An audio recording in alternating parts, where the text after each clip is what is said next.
नमस्कार, बुलेटिन में आप सभी का बहुत स्वागत है। आपके साथ मैं हूं दीपिका नेगी। मध्य प्रदेश विधानसभा चुनाव इस बार बेहद दिलचस्प होने वाला है। इस बार के चुनावी समर में सिर्फ राजनीतिक दलों की ही नहीं बल्कि रिश्तों की भी अग्नि परीक्षा होने वाली है।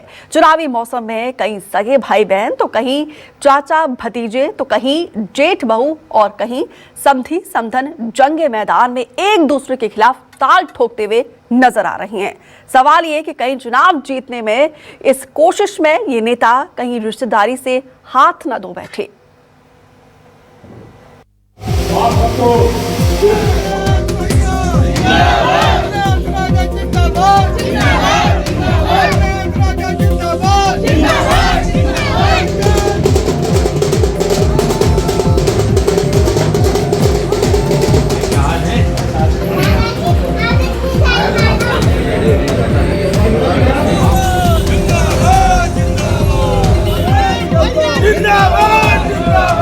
मध्य प्रदेश विधानसभा चुनाव की तारीख जैसे जैसे करीब आ रही, तमाम राजनीतिक दलों के खेमे में हलचल बढ़ती जा रही।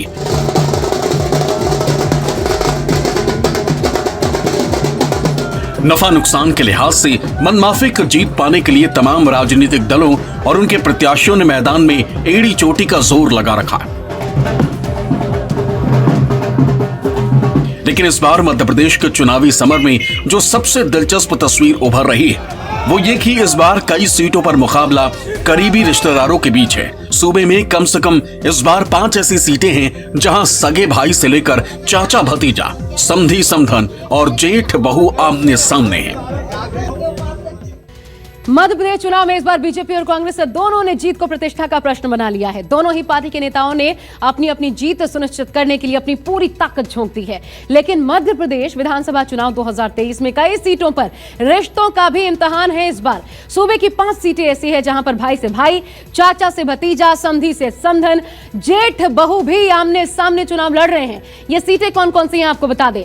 नर्मदापुरम, त्रिमर्णी, सागर, देवतालाब और डाबरल।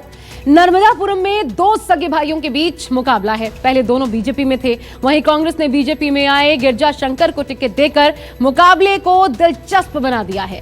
इस सीट पर बीजेपी ने उनके सगे भाई को टिकट देकर माहौल बना दिया है। जबकि सागर विधानसभा सीट का भी हाल कुछ ऐसा ही है।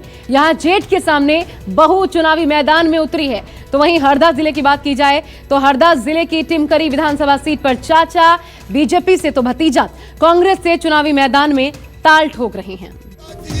देश की राजनीति का मौजूदा ट्रेंड बताता है कि चुनावी मैदान में जीत के लिए किसी भी हद तक जाने का माद्दा रखने वाले नेता इन दिनों न तो किसी सिद्धांत को मानते हैं और न ही वो अपने राजनीतिक प्रतिद्वंदी का लिहाज करते हैं।